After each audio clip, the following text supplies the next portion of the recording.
Cette dernière vidéo est consacrée aux quelques recours particuliers qui existent à côté de l'appel et de la cassation contre les décisions rendues par les juridictions administratives. Ces recours particuliers ont pour point commun d'être portés devant le juge qui a rendu la décision en cause et non pas devant une juridiction supérieure. Ils peuvent être divisés en deux catégories. D'une part, on trouve des recours ouverts aux parties absentes du procès initial. D'autre part, on trouve des recours ouverts aux parties présentes à la procédure. Premier paragraphe, les recours ouverts aux parties absentes. Il en existe deux, l'opposition et la tierce opposition. Ces deux actions reposent sur une logique commune. Permettre à des personnes qui n'ont pas participé à l'instance de contester le jugement rendu. L'opposition, d'abord, est prévue à l'article R 831-1 du Code de justice administrative.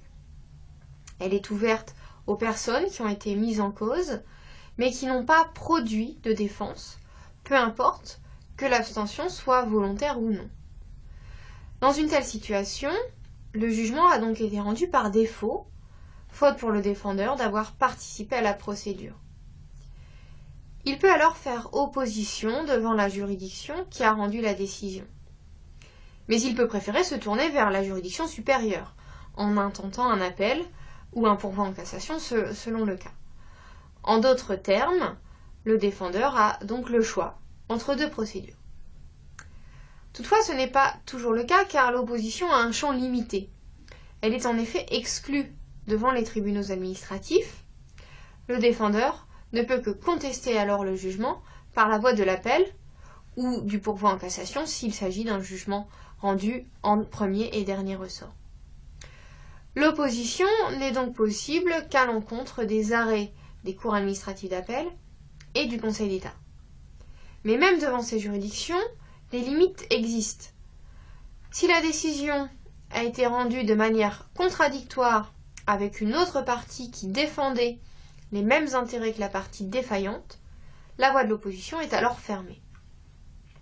Quand elle est ouverte, en revanche, l'opposition doit être formée dans le délai de 2 mois, à compter du jour où la décision par défaut a été notifiée au défendeur. Si elle est admise par le juge, le litige est rejugé par la juridiction. La tierce opposition, ensuite, est prévue à l'article R 832-1 du Code de justice administrative. Elle est ouverte cette fois aux personnes qui n'ont pas été appelées dans l'instance alors qu'elles auraient dû l'être. Pour ces personnes, la tierce opposition constitue la seule voie de recours possible, car faute d'avoir été appelées à l'instance, elles n'ont pas la qualité de partie et ne peuvent donc pas interjeter appel ou déposer un pourvoi en cassation. Pour pouvoir exercer cette voie de recours, ce qu'est la tierce opposition, la personne doit démontrer que la décision juridictionnelle rendue préjudicie à ses droits. Si tel est le cas, la tierce opposition est accueillie et le litige est rejugé. Contrairement à l'opposition, la tierce opposition a un champ large, puisqu'elle peut être intentée devant toutes les juridictions administratives, et quel que soit le type de recours intenté, un REP ou un RPC. Il s'agit d'une règle générale de procédure posée par le Conseil d'État dans l'arrêt Poussuge du 29 novembre 1912. En principe, la tierce opposition est ouverte à tout moment, ce qui est susceptible de poser des difficultés au regard du principe de sécurité juridique.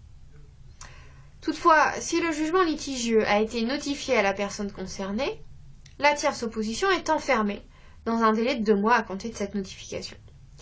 Cette règle permet donc de limiter l'usage de cette voie de droit. Lorsque le juge en effet s'aperçoit qu'il a omis d'appeler une personne à l'instance, il lui suffit de notifier le jugement à la personne intéressée pour restreindre dans le temps sa possibilité de faire tierce opposition. Deuxième paragraphe, les recours ouverts aux parties présentes à la procédure. Il s'agit ici de 2 recours qui sont ouverts aux parties en cas d'erreur flagrante. Ils ne concernent que les décisions qui ont été rendues de manière contradictoire. En d'autres termes, seules les parties présentes à l'instance peuvent intenter ces recours. Le premier correspond au recours en révision. Il n'existe pas à l'égard de toute décision juridictionnelle. Seules les décisions du Conseil d'État et des juridictions administratives spécialisées peuvent faire l'objet d'un recours en révision.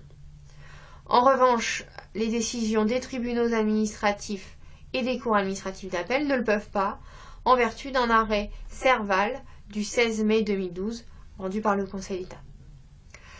Pour le Conseil d'État, le recours en révision est prévu à l'article R 834-1 du Code de justice administrative.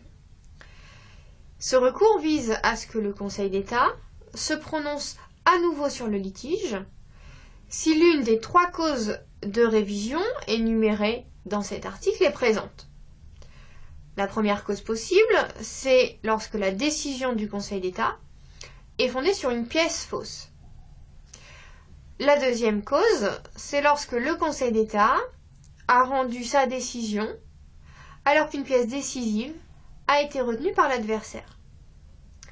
Et enfin, troisième cause de révision, lorsque la décision du Conseil d'État a été rendue en méconnaissance des règles relatives à la composition de la formation de jugement, à la tenue de l'audience, à la forme ou au prononcé de la décision. Cette cause de révision permet, en d'autres termes, d'assurer la légalité externe des décisions du Conseil d'État.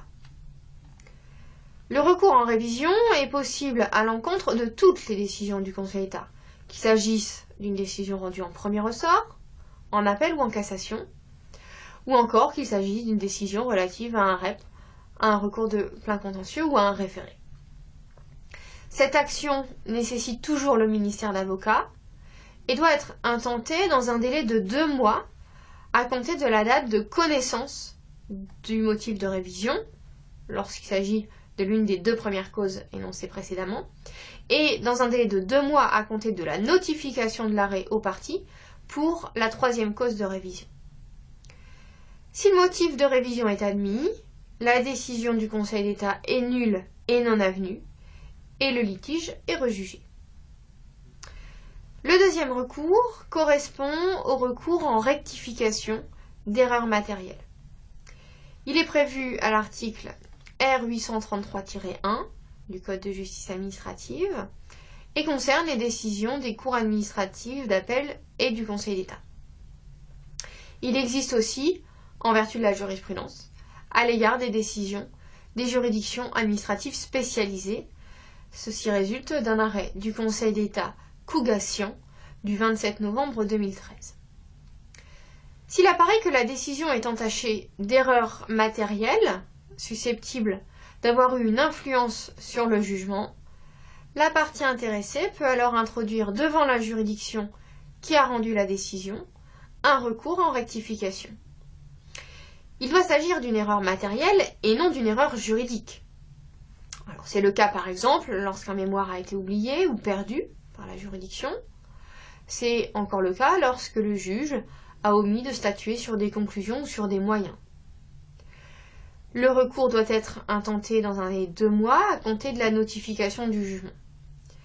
Si l'erreur est reconnue, le juge modifie la partie de la décision concernée ou parfois même rejuge l'affaire.